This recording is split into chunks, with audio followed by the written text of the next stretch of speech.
ये यंग तरंग रेडियो है और आप सुन रहे हैं एजुकेशन स्पेशल पॉडकास्ट सीरीज। मैं हूं आपके साथ अरुणेश कुमार।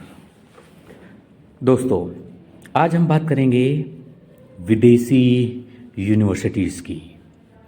अक्सर बहुत से स्टूडेंट्स फॉरेन यूनिवर्सिटी में पढ़ना चाहते हैं, ऑक्सफोर्ड और हार्वर्ड जैसी यूनिवर्सिटी में पढ़ना चाहते हैं, येल यूनिवर्सिटी में पढ़ना चाहते हैं। और ये सब ऐसी यूनिवर्सिटीज़ हैं जहाँ पर एडमिशन मिल पाना आसान नहीं होता और इसके कई कारण होते हैं। सबसे बड़ा कारण तो ये है कि फॉरेन जाकर पढ़ाई करना सबके बस की बात नहीं है, क्योंकि इसके लिए जो फीस लगती है, आने जाने का जो खर्च होता है, रहने का जो खर्च होता है, वो एक मिडिल क्लास फैमिली के जो पेरेंट्स होते हैं वो अफोर्ड नहीं कर पाते हैं। ऐसे में बहुत सारे स्टूडेंट्स का सपना विदेशी यूनिवर्सिटीज़ में पढ़ने का अधूरा रह जाता है। लेकिन अब आप अपने सपने को सच कर सकते हैं और उसके लिए भी आपको विदेश जाने की ज़रूरत नहीं है। हम ऐसा क्यों कह रहे हैं?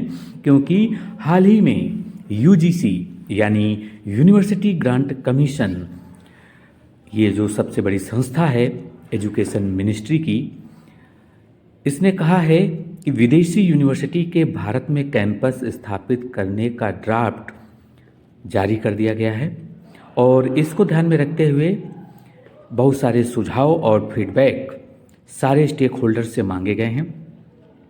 अगर आपका भी कोई सुझाव है कि फॉरेन यूनिवर्सिटी हमारे देश में होनी चाहिए या नहीं होनी चाहिए, क्या उसके लिए गाइडलाइंस रखना चाहिए, तो आप यूजीसी की वेबसाइट में जा सकते हैं और 3 फरवरी 2023 तक आप अपने सुझाव दे सकते हैं।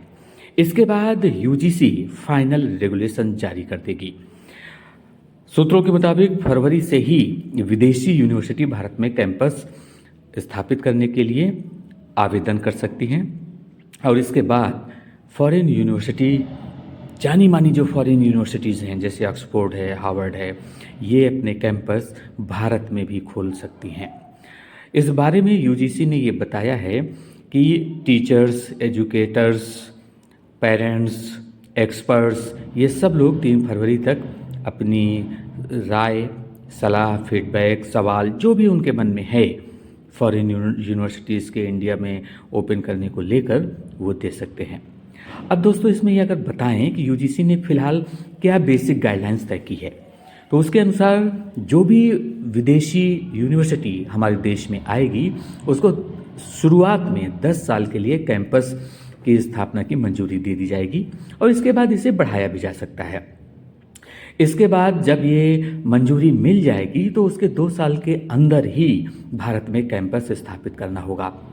इसके अलावा जो पढ़ाएंगे, जो टीचर्स होंगे, जो टीचिंग और नॉन टीचिंग स्टाफ होगा, वो यूनिवर्सिटी अपने मुताबिक तय कर सकती है। उसमें हमारे यहाँ के लोग भी हो सकते हैं और विदेश के भी लोग हो सकते हैं, लेकिन जो उनकी क्वालिफिकेशन होगा उसका मापदंड यूजीसी के निर्धारित मापदंड के समान ही होना चाहिए। जानकारों के मुताबिक 2 साल के पहले भी कैंपस शुरू हो सकता है। यूजीसी की मंजूरी मिलने के 2 साल के अंदर भी वो फॉरेन यूनिवर्सिटी अपना कैंपस स्टार्ट कर सकती है। इसके अलावा विदेशी संस्थानों को अपने कैंपस में यानी भारतीय कैंपस में एडमिशन प्रोसेस क्या रखना है, एंट्रेंस के थ्रू उनको एडमिशन देना है अलग अलग कोर्सेज में, या फिर इंटरव्यू के थ्रू देना है, या फिर फीस कितनी रखनी है, फैकल्टीज़ का क्या होगा, ट्रेनिंग और प्लेसमेंट का क्या होगा। ऐसे बहुत से सवाल आपके मन में होंगे, तो आप अपने सवाल हमारे कमेंट बॉक्स में दीजिए और हम इसका जवाब एक्सपर्ट से लेकर आप तक ज़रूर पहुंचाएंगे।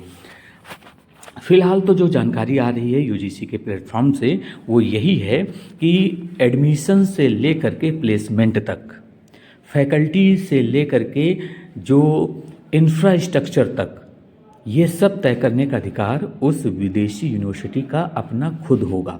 वो ऑटोनॉमस बॉडी ही होगी। बस उसमें कंडीशन सिर्फ एक है कि जो मिनिमम स्टैंडर्ड यूजीसी ने हमारी कंट्री के यूनिवर्सिटीज़ के लिए तय कर रखा है, वो मिनिमम स्टैंडर्ड उस फॉरेन यूनिवर्सिटी को भी मेंटेन करना होगा। अब इस फैसले का हमारे देश पर असर क्या पड़ेगा?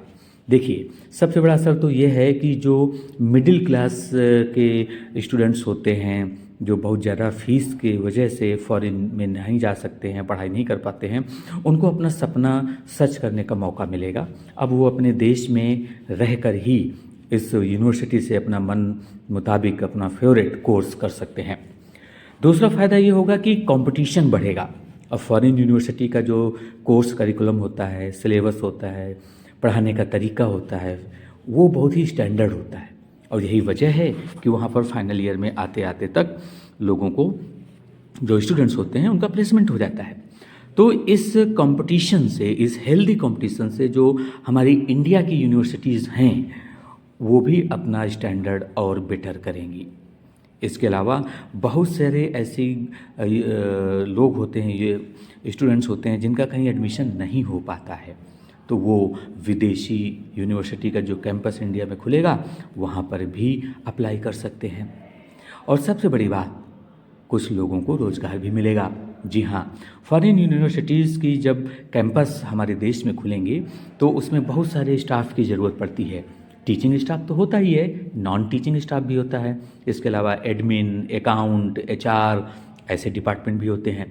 तो इन लोगों को जॉब का ऑप्शन भी रहेगा। यानी जो हमारे यहाँ के लोग हैं, हमारे यहाँ का यूथ है, जो जिनके पास एक्सपीरियंस है, नॉलेज है, क्वालिफ़िकेशन है, वो ऐसी यूनिवर्सिटीज़ के कैंपस जैसे ही इंडिया में खुलेंगे वैसे ही वे रिक्रूटमेंट का नोटिस निकालेंगे, तो वो उस वैकेंसी के लिए अप्लाई करेंगे और इसके बाद उनकी जॉब भी लग सकती है। तो ये सरकार का एक अच्छा कदम कहा जा सकता है।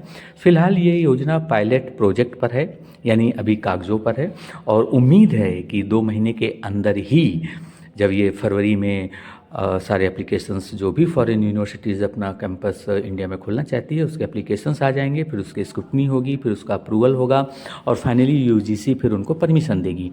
उसके 2 साल के अंदर ही वो अपना कैंपस इंडिया में खोल सकते हैं। यानी आप ये मान के चलिए कि 2-3 साल लग जाएंगे इस फॉरेन यूनिवर्सिटी को अपने देश में ऑपरेट करने के लिए और उम्मीद है कि जल्द ही ऑक्सफोर्ड और येल यूनिवर्सिटी हो या हार्वर्ड यूनिवर्सिटी हो, इसके कैंपस हमारे देश में भी नज़र आएंगे और हमारे देश का युवा इन कैंपस में पढ़ाई कर सकता है, अपना करियर बना सकता है और अपने सपने सच कर सकता है। अगर आपके मन में कोई ऐसा सवाल है इस फैसले को लेकर, तो आप हमें कमेंट बॉक्स में ज़रूर बताइए और साथ ही हमारे इस चैनल को लाइक, शेयर और सब्सक्राइब भी कीजिए। अगले किसी एपिसोड में फिर होगी आपसे मुलाकात, तब तक सुनते रहिए यंग तरंग रेडियो। नमस्कार।